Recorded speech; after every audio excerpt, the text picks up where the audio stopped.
Hi, my name is Jennifer Chandler, and I'm a food stylist in Memphis, Tennessee, and I've written 4 cookbooks, the latest of which is the Southern Pantry Cookbook. And I do the food styling for all of my books because it's very important to make sure your food looks appetizing. So I'm here to show you some tricks to make sure your pizzas look delicious in every single shot. My first tip for you today is that when you're making pizzas for photographs, start with a par-baked pizza crust. Now I know in your restaurant you probably start with a raw dough and you put your cheeses and your toppings on top and then pop it in the oven. However, for these photographs, you want to make sure that your pizza dough is nice and crispy and golden looking, that your toppings are beautiful and your cheese is nice and perfectly melted. So let's take the guesswork out of it, and if you start halfway with a pizza dough that is already ready to go, you're guaranteed to make sure that your pizza looks perfect for that photograph. Another tip, make sure before you put your pizza in the oven that you have everything ready to go, because it's very important that your pizza be fresh and look the best that it can look before you take that photo. So whether it is staging your area, making sure your pizza peels are ready for your photo, or if you want to have some props in the background like Parmesan cheese or red pepper flakes, whatever it may be, make sure all of that is set and ready to go before you put that pizza in the oven. So your pizza is fresh out of the oven and it looks great, but I'm going to show you some ways to make it look even better in a photograph. One is we need to add texture to your pizza. This can be done very simply using ingredients that you already have on hand. First, salt and pepper. Use a coarse ground kosher salt and sprinkle it over the top. And freshly ground pepper really can make the difference on what your pizza looks like in a photograph. Then you can use things like red pepper flakes that you have around. Sprinkle those over the top. And cheese. You can either use shredded cheese, freshly grated cheese, or even the pre-ground Parmesan cheese to add texture. And then if you want to make your pizza crust look even better, let's brush that with a little bit of olive oil, and it can make a big difference on how your pizza looks. Gives it a nice sheen and makes it look that perfect golden brown. Now to those vegetables. Let's brush those too, but don't use olive oil. Olive oil has a little bit of a green tint to it. Use a clearer oil like canola oil, salad oil, or vegetable oil. And what we're going to do is we're just going to lightly brush it. You don't want it too much on there because you don't want it to look greasy, but we're going to lightly brush those just to give them a little bit of sheen so they look perfectly delicious. And if you're going to add fresh herbs to your pizza, whether it's basil or parsley, do that right before you take the photograph because you don't want the herbs to wilt or to turn black.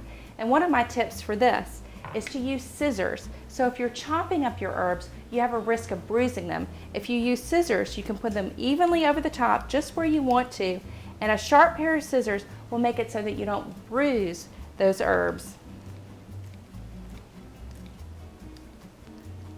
Plus, as an added benefit, you don't have to mess up another cutting board. Now this pizza is ready to have its picture taken. So your pizza is ready to go. So when taking that picture, I like to make sure that my pizza is the main attraction, but I like to have some other things going on in the picture. So one easy thing you can do is you can take a stack of plates. They can be large plates, they can even be side dish plates, and stack them up in the back so that when you're taking your photograph, the pizza is still the main focus, but you have the context of the plates in the background. It really just adds something to a photograph. Another trick is to add the fresh ingredients behind your pizza. It really gives the customer the perception that you're using fresh ingredients and really flavorful ingredients, plus add some interest to your photograph. So in this one, we've got some peppers, we've got some black olives, I have a little bit of red onion, and I have some pepperoni.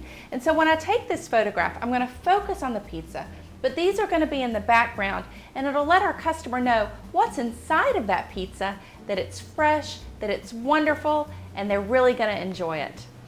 And another thing for your pizza, if you're having trouble and it's looking a little bit too flat, paper towels or a tea towel can be your best friend. Just take them, you don't want it too high, but you can kind of angle your pizza so that when you're taking your photograph, it creates the correct angle instead of looking really flat.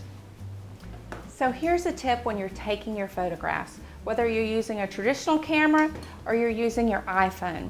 You want to take it from many different angles because your pizza will let you know which is its pretty side as you move around it. So I always tell people to start above the pizza. Get it above the shot so that you have it, but then move around and do different angles so that you can get it at different points of view. And the beauty of this is you're using digital, whether you're using the regular camera or you're using your iPhone, and so you can pick the best shot. Because some pizzas will shoot better at different angles, and it also depends a lot on your light. You ideally want to use natural light if you can, so try to take these pictures during the daytime and do it next to a window because natural light is the best. If not, maybe consider it doing it in your kitchen where you have bright lights so that you can really get a beautiful looking pizza. And one more quick tip. You want to try to avoid using your flash as much as possible. Try to use that natural light or try to use an app that gives you long exposure because the flash will make your pizza not look as good as it is. A whole pizza can be difficult to shoot. A couple of tips for doing that. One is when you're shooting your pizza, maybe just get a third of the pizza in the shot or half of pizza in the shot. Another thing is consider taking out a slice. It adds some interest to the photo and really makes it easier to shoot. So you can shoot it like this with just one slice pulled out. You could actually remove the slice and shoot the pizza with the slice gone. You can take your pizza slice and set it on a plate and put it in front of the whole pizza pie. When you're taking your photograph, you can do one of two things. You can focus on the pizza slice with this faded in the background, or you could focus on the whole pizza, maybe where the cut is taken out, and have this kind of faded in the background. It adds a little bit of interest to your shot. Another one of my favorite things to do is actually to cut multiple slices and maybe have different people's hands pulling the pieces away because it shows action. You can get all that ooey gooey delicious cheese and it just looks really, really interesting in a photograph. So when taking your pictures, you can always use a really nice camera, but I'll be honest with you, my favorite is my iPhone because my iPhone has on it some free apps that help me adjust my photos just like you would in Photoshop, but without all the hassle. So Instagram, it's one of my favorite ones because it's free. But here's the biggest mistake people make with Instagram. They use the filters, totally skip the filters and instead go to the toolbar. You can do things like sharpen your pictures, you can add brightness if you don't have enough light, you can use the tilt shift to kind of adjust the focus of your picture. It's really simple to do. And if you don't want to post those pictures on the Instagram account, what you can do is have your phone on airplane mode. It'll save to your camera roll, but it won't post on Instagram.